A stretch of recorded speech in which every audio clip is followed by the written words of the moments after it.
ಬಾಗಲಕೋಟೆ ಜಿಲ್ಲೆಯ ಬಾದಾಮಿ ಪೊಲೀಸ್ ಠಾಣೆಯಲ್ಲಿ ಗಣೇಶೋತ್ಸವ ಅದ್ದೂರಿಯಾಗಿ ಜರುಗಿತು. ವಾದ್ಯಮೇಳದೊಂದಿಗೆ ನೃತ್ಯದ ಮೂಲಕ ಗಣೇಶನಿಗೆ ಅದ್ದೂರಿ ಸ್ವಾಗತ ಕೋರಲಾಯಿತು. ಇನ್ನು ಪ್ಯಾರಾಮೆಡಿಕಲ್ ವಿದ್ಯಾರ್ಥಿಗಳು ಕೂಡ ಈ ವೇಳೆ ಭಾಗಿಯಾಗಿದ್ರು. ಈ ಸಂದರ್ಭದಲ್ಲಿ CPI Kariyappa Banni, PSI Vithal Nayak, crime PSI Vijay Rathod, police ಇಲಾಖೆಯ ಸಿಬ್ಬಂದಿಗಳು, ಮಹಿಳೆಯರು, ಹೋಮ್ ಗಾರ್ಡ್ಗಳು, ಸಿಬ್ಬಂದಿಗಳು ಉಪಸ್ಥಿತರಿದ್ದರು.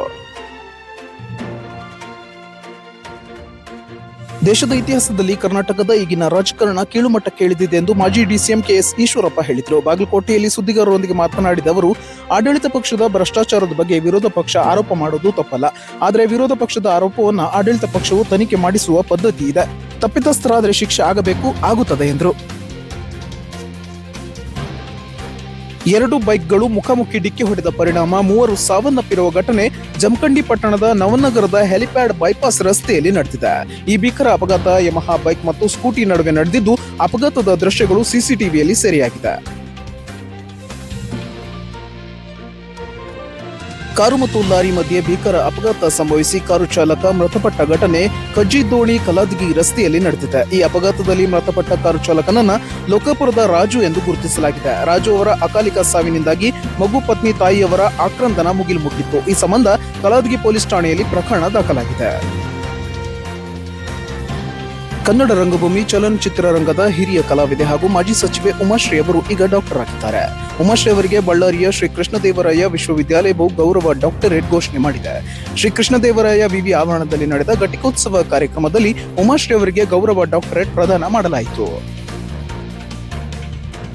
ಬಾಗಲಕೋಟೆಯ ನರೇಂದ್ರ ಯುವಕ ಮಂಡಳದಿಂದ ನಗರದ ಕಿಲ್ಲಾದಲ್ಲಿ 12ನೇ ವರ್ಷದ ಗಜಾನೋತ್ಸವ ನಿಮಿತ್ತವಾಗಿ 12 ಜ್ಯೋತಿರ್ಲಿಂಗಗಳ ಪ್ರದರ್ಶನ ಮಾಡಲಾಗಿದೆ. ಇಡೀ ಜೀವಮಾನದಲ್ಲಿ ಎಲ್ಲರಿಗೂ 12 ಜ್ಯೋತಿರ್ಲಿಂಗಗಳ ದರ್ಶನ ಮಾಡುವುದು ಕಷ್ಟ ಸಾಧ್ಯ.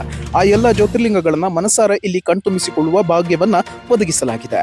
ಸೆಪ್ಟೆಂಬರ್ 13ರವರೆಗೆ ಜ್ಯೋತಿರ್ಲಿಂಗ ಪ್ರದರ್ಶನ ನಡೆಯಲಿದೆ. ಬಾಗಲಕೋಟೆ ನಗರದ ಬಿವಿಬಿ ಸಂಘದ ಎಸ್ ನಿಜಲಿಂಗಪ್ಪ ವೈದ್ಯಕೀಯ ಮಹಾವಿದ್ಯಾಲಯದ ಶಿವಾಲಯ ಆವರಣದಲ್ಲಿ ಇಂದು ಕೇರಳದ ಸಾಂಪ್ರದಾಯಿಕ ಓಣಂ ಹಬ್ಬಕ್ಕೆ ಜ್ಯೋತಿ ಬೆಳಗಿಸುವ ಮೂಲಕ ಚಾಲನೆ ನೀಡಲಾಯಿತು. ಬಿವಿಬಿ ಸಂಘದ ನರ್ಸಿಂಗ್ ಕಾಲೇಜಿನಲ್ಲಿ ಕೇರಳದ ಸುಮಾರು 500ಕ್ಕೂ ಹೆಚ್ಚು ವಿದ್ಯಾರ್ಥಿಗಳು ವ್ಯಾಸಂಗ ಮಾಡುತ್ತಿದ್ದು, ಕೇರಳದ ಚಂಡೆ ಮದ್ದಳೆ ತಂಡ, ಬಾಣಸಿಗರ ತಂಡ ಮತ್ತು ಸ್ತಬ್ಧ ಚಿತ್ರಗಳು ತಮ್ಮ ಕಾಲೇಜಿಗೆ ಆಗಮಿಸಿ ಓಣಂ ಹಬ್ಬದ ಸಂಭ್ರಮವನ್ನು ಹೆಚ್ಚಿಸಿದ್ರು.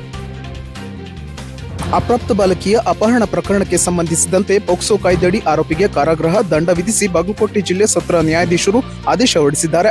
ಅಪರಾಧದ ಬಗ್ಗೆ ಸುದೀರ್ಘ ವಿಚಾರಣೆ ನಡೆಸಿದ ನ್ಯಾಯಾಲಯ ಆರೋಪಿ ಪಟ್ಟಣದ ಆಶ್ರಯ ಕಾಲನಿ ನಿವಾಸಿ ಶ್ರವಣ್ ಕುಮಾರ್ ಶಿಕಪ್ಪ ಬಂಡಿಗೇರ್ ಎಂಬಾತನಿಗೆ 20 ವರ್ಷಗಳ ಕಾಲ ಕಾರಾಗೃಹವಾಸ, 10,000 ದಂಡ ಹಾಗೂ 2 ಲಕ್ಷ ಪರಿಹಾರ ಧನ ಕೊಡುವಂತೆ ನ್ಯಾಯಾಲಯ ಶಿಕ್ಷೆ ವಿಧಿಸಿ ಆದೇಶ ಹೊರಡಿಸಿದೆ. ಕಳೆದ 33 ವರ್ಷಗಳಿಂದ ವಿಭಿನ್ನವಾಗಿ ಗಣೇಶನನ್ನ ರೂಪಿಸಿ ಗಮನ ಸೆಳೆದ ಇಳಕಲ್ನ ವಿಜಯ ಚಿತ್ರಕಲಾ ಮಹಾವಿದ್ಯಾಲಯದಲ್ಲಿ ಈ ಬಾರಿ ನೀರಿನ ನಿರುಪಯುಕ್ತ ಪ್ಲಾಸ್ಟಿಕ್ ಪೈಪ್ಗಳನ್ನು ಬಳಸಿ ಗಣೇಶನನ್ನ ರೂಪಿಸಿ ಪ್ರತಿಷ್ಠಾಪಿಸಲಾಗಿದೆ. ಈ ಕಾಲೇಜು ಕಸದಿಂದ ರಸ, ದೃಷ್ಟಿಯಂತೆ ಸೃಷ್ಟಿ ಪರಿಕಲ್ಪನೆಯಡಿ ಸಮಾಜಕ್ಕೆ ಉತ್ತಮ ಸಂದೇಶ ನೀಡುವ ನಿಟ್ಟಿನಲ್ಲಿ ಗಣೇಶನನ್ನ ರೂಪಿಸುವ ಹೆಗ್ಗಳಿಕೆ ಹೊಂದಿದೆ. ಉತ್ತಮ ಕಲಾಕೃತಿಗಳ ಮೂಲಕ ಛಾಪು ಮೂಡಿಸಿರುವ ಪ್ರಾಚಾರ್ಯ ಬಸವರಾಜ್ ಗವಿಮಠ್ ನೇತೃತ್ವದಲ್ಲಿ 7 ಅಡಿ ಎತ್ತರದ ಪೈಪಿನ ಗಣಪತಿಯನ್ನ ಈ ಕಲಾಶಾಲೆಯಲ್ಲಿ ತಯಾರಿಸಲಾಗಿದೆ.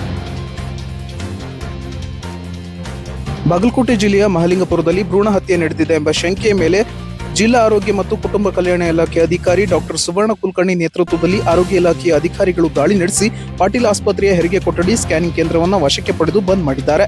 ಗರ್ಭಪಾತಕ್ಕೆ ಒಳಗಾದ ಮಹಿಳೆಯ ಮನೆಗೂ ಭೇಟಿ ನೀಡಿದ ಅಧಿಕಾರಿಗಳು ಮಾಹಿತಿಯನ್ನು ಸಂಗ್ರಹಿಸಿದ್ದಾರೆ. ಬೇರೆ ಆಸ್ಪತ್ರೆಯಲ್ಲಿ ಸ್ಕ್ಯಾನಿಂಗ್ ಪರೀಕ್ಷೆ ಮಾಡಿಸಿದ್ದನ್ನ ಮಹಿಳೆ ತಿಳಿಸಿದ್ದು, ಅಲ್ಲಿಯೂ ಕಾರ್ಯಾಚರಣೆ ನಡೆಯಲಿದೆ.